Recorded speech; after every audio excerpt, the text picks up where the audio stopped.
रोम रोम भाइयों। ये 2080 का जमाना है। बत्तख हंसिया लेकर आता और करके गेहूं काटता और दो भेड़ मिलकर गेहूं को एक जगह रखते जाते।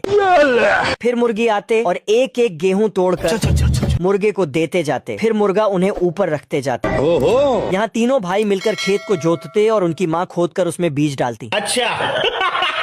यहाँ मैडम जी पहले तो खेत में बीज डालती, फिर मिट्टी को कपड़े की तरह सीलने लगती। ये क्या है? तभी तीनों भाई आते और खेत को पानी देते। गर गर गर गर। लेकिन बगुला तो एक ही बार में अपने मुंह में पानी भर के पूरे खेत में बारिश कर देता।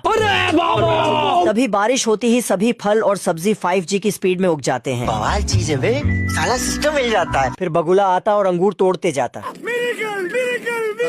वहाँ दोनों खरगोश गाजर निकालते। बाप रे। तभी गिलहरी आता और वैक्यूम क्लीनर से टमाटर उठाकर टोकरी में रखते जाता। इधर पेंगुइन तरबूज उठाकर लेकर जाते, तभी खुद ही तरबूज बन जाते। बैगन। चिंटुआ का बेसुरा आवाज सुनकर गॉड और बत्तख के कान में से खून आ जाता है। अब तू गया बेटा। तभी बत्तख चिंटुआ का गेम बजाने जाता तो चिंटुआ भोपू से ही बत्तख को धर देता। चलो 1 2 3। आज मैं मर गया भैया। ससुर। बत्तख का ऐसा हाल देखकर गॉड बत्तख को थॉर की बिजली वाली शक्ति दे देता है। अपनी शक्तियाँ देखकर बत्तख अपनी शक्तियों का गलत इस्तेमाल करने के लिए निकल पड़ता और चिंटुआ के घर में जाकर उसका घर हिलाने लगता। अच्छा ठीक है। हिलाते रहो जितना हिलाना है। बाप रे। फिर बत्तख चिंटुआ को एक बिजली का झटका देता तो चिंटुआ 9 2 11 होकर बाथरूम में छुप जाता है। ओहो। लेकिन तभी बत्तख नल से ही बिजली मारता और तीर से निशानेबाजी करके चिंटुआ को दौड़ा लेता। आखिर में बत्तख चिंटुआ के घर को घुमाकर चिंटुआ को पहाड़ में लटका देता है। आज मैं मर गया भैया। ओहो। साला बत्तख का लौंडा नकली शेर बनके बत्तख का गोटा मुंह में ला देता है।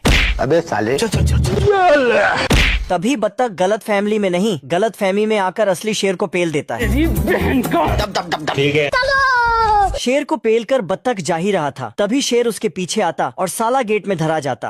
अब तू गया बेटा। बत्तख सभी खिड़कियां बंद करता, तभी शेर। चलो 1 2 3। लेकिन साला शेर तो गेट ही तोड़ देता है। अभी बदत है भाई, अभी बदत है। तभी बत्तख जोश में आकर पहले तो कारपेट फाड़ता, फिर शेर से कुश्ती करने चला जाता। अब तू गया बेटा।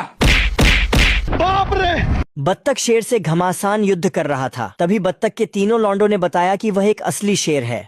ओ शेर।